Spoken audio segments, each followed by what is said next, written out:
Hi everyone, my name is Steve Hinman. I am currently sitting in my truck doing this because it's too loud at my house to be able to do that. A couple things about me: I love animals, and we have 3 dogs in our house, and so it can get very rambunctious and loud.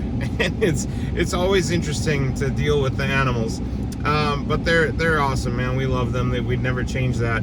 I am married. I've been married for 22 years to my beautiful bride, Andrea, and she has given me 2 wonderful children.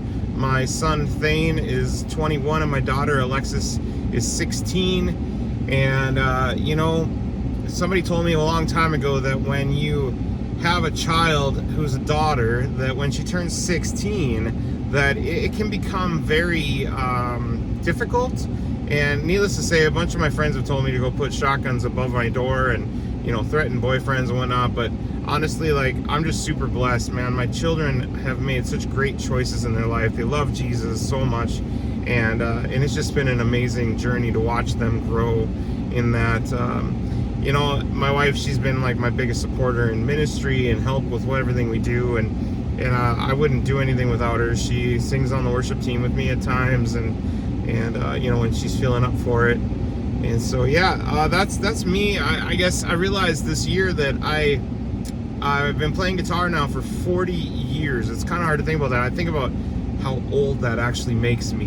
Man, how ancient did I think my dad was when he was 44 years old? And now I look at myself and go, man, I'm not that old. I'm not really not that old. Like, I got lots of life left, and that it's a couple of things that I've been really passionate about in my life is worship.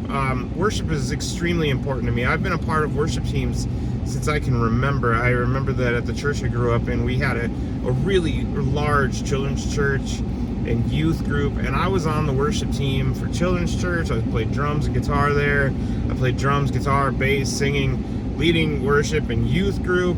I got to spend a bunch of time being part of the worship team on the main stage on Sunday mornings with the adults, and I learned so much from my worship pastor there that I really want to be able to pass that same thing on to people around me, because it meant so much to me. I want to be able to be that person for someone else as well, and see them grow in their talents that God has given them, to be able to use them for His glory.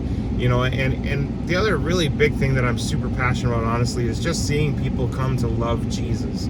Like, I love Jesus more than anything else in this world and in this life, next to my wife, and I cannot see anything more fruitful and more rewarding than seeing people come to know their Lord and Savior, and that just motivates me and brings me such joy every single day. I was looking around, and as I was looking at churches and coming out of the situation I was in, I needed time to heal and fix some things in my life, and God provided a great job in Grand Forks and provided a church where we could work on things. But I've realized over the last couple of years doing ministry that I really want to be in a church that has great leadership. And when I went through and looked at Bethel and I saw it, my heart was originally very tugged to the church, but I was like, I'm not ready yet. I'm really not ready yet. I needed time to heal. I needed time to work on myself and make sure that I'm ready, because you're only as good as you are healthy to help others. You can't help people unless you're really healthy. And so anyways, I was looking at it, and I saw that you guys are very active in your community, and that is important to me. It shows that you have leadership that has vision, has dreams, has goals, and sometimes we build those dreams as we go, and like flying a plane, you're building the plane as you go, but that's okay, and that's something that I work really well in that stress, and so I'm excited to see what we can do together at Bethel and how we can grow the community for the kingdom there.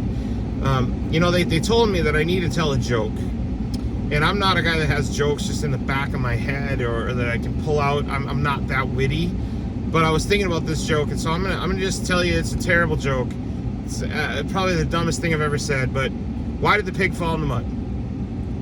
And the normal answer is, well, because he tripped or something, right? But really what it is that when he was walking through the mud, the pig that already fell in the mud was still there, and he tripped over him and landed on top of him. I don't know, bad joke, man. I'm so bad at jokes. They just come naturally to me at the moment rather than actually telling jokes.